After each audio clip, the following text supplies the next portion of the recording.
Some minor Veilguard spoilers, but I want to talk about Solas and his relationship currently with grief and how that might come across in the Veilguard. So Solas has suffered overwhelming loss in his life. He put the veil up to stop the Evernuris from doing worse things to the world, and in that caused the elves to lose their immortality. Spirits are now trapped above him and they keep dying because they get corrupted. He has lost so much. And what does he do about that? Denies that any of it is real, immediately tries to fix it, and just doesn't stop to process any of his emotions or the grief that he's feeling. And if you were in a Solar Velen romance with him, he will start to realise that the people are real and he can't have that, so will dump you. Because if you're real, everyone else can then be real, and that can't be true, because he needs to undo this mistake and destroy the world.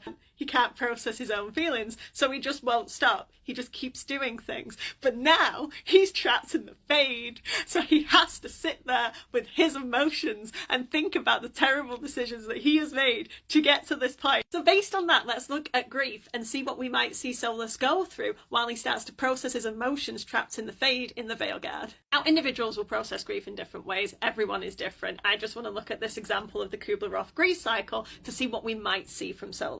So first up is denial, avoidance, confusion, elation, shock and fear. So he definitely looks shocked with the events that are happening, and we see evidence of denial already. He says that you disturbed my ritual and now the blighted gods are free. And Rook, this is all your fault and your responsibility, and I've done nothing wrong in my life ever.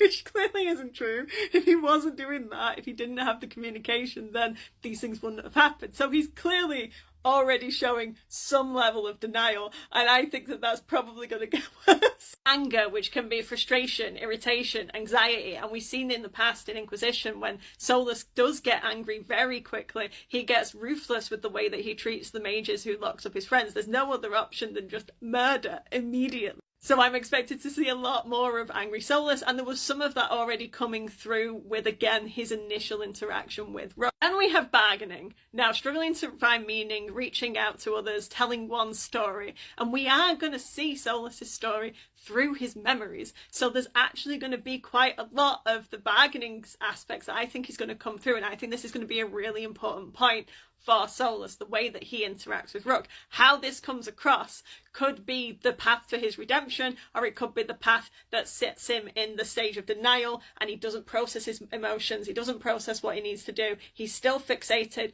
on fixing his past mistakes and not actually acknowledging that what is happening is real and he needs to move on. So this bargaining stage is that first step in that direction. So telling his story, being honest, trying to reach out to others is just such an important stage for Solas. I'm desperate to see.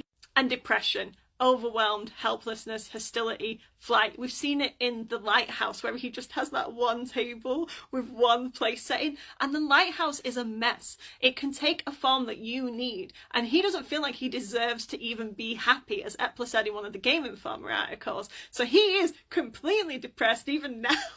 So I think that we are going to see more of that, more of the sadness that he is experiencing coming through as he starts to deal and process these emotions. He's just got such a little pathetic and sad face. Then finally acceptance, exploring options, a new plan in place, moving on, taking on new steps in a different direction to maybe still find a way to help spirits, as Epler says that's what he's trying to do, but just not in the way that he's doing that is destructive to the world and also self-destructive. He feels like he doesn't deserve happiness. The path that he's going is setting himself up to be a martyr, and in order for him to survive this story, he needs to try and process these feelings. And dealing with grief isn't a straight line. It doesn't just go from A to B to C to D. You will go backtrack. You will feel different emotions as you're trying to deal with these processes. Sometimes things will come up that just hit you in the chest, and you just have to try and carry on and face that, even though you feel like you're going backwards. But it's just part of the process and the journey to healing, and he really needs to heal and deal with his issues, or I don't think he's going to have a very happy ending at the end of Veilguard.